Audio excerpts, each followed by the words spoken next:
The character R.M. Renfield first made his appearance in the 1931 movie Dracula, but he was first introduced in Bram Stoker's Dracula book, which was published in 1897. But this is the first time in over a century where the character Renfield is the main focus of the story instead of his master Dracula.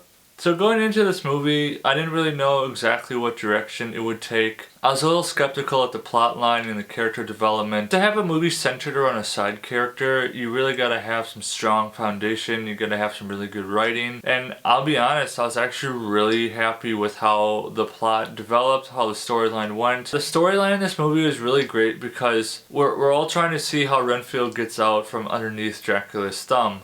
And by using the characters around him, like the police officer Quincy, a lot of drug dealers in a city that actually kind of reminded me a lot of Gotham City. But all these events play into Renfield's journey, but as he's journeying through trying to find a way to become free from Dracula, all these events that are happening are coinciding with him. He upsetting plans for police officers, for the drug cartel. It's all not intentional. He's just trying to become happy. You know, no good deed goes unpunished, and we saw that a couple times in the movie. He's trying to be a good guy and ends up blowing up in his face. But that's where I really think the strong life lessons come into play here. Everyone in life wants to find happiness, wants to have self-worth, wants to be independent, and build a great life for themselves. And obviously, anything worthwhile getting in life is not going to be easy to get. He had to go through tons and tons of obstacles. People were in his way.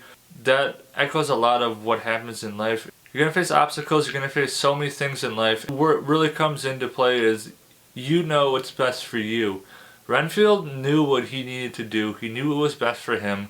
And he knew that to get there, he would have to step on people's toes. He would have to open up, be vulnerable about his mistakes in his life. It's all about the destination for him, but the journey getting there is one of the toughest things he had to do in this movie. And I have to say, Nic Cage's Dracula is something that I never expected to ever see and never expected to really like.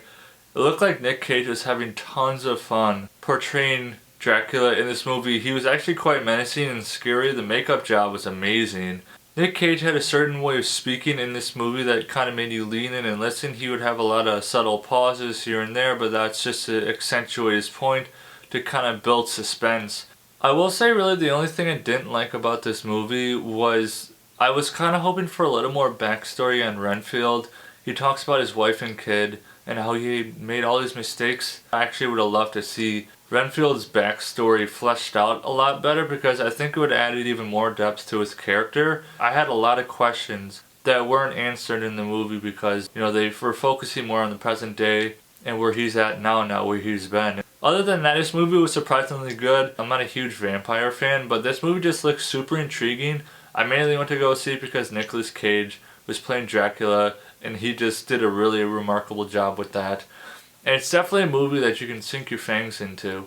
So for Renfield, I'm going to give it a 7 out of 10 Mudflaps. And before you go, remember to give me a thumbs up and drop in the comments below what is your favorite iteration of Dracula. See you next time.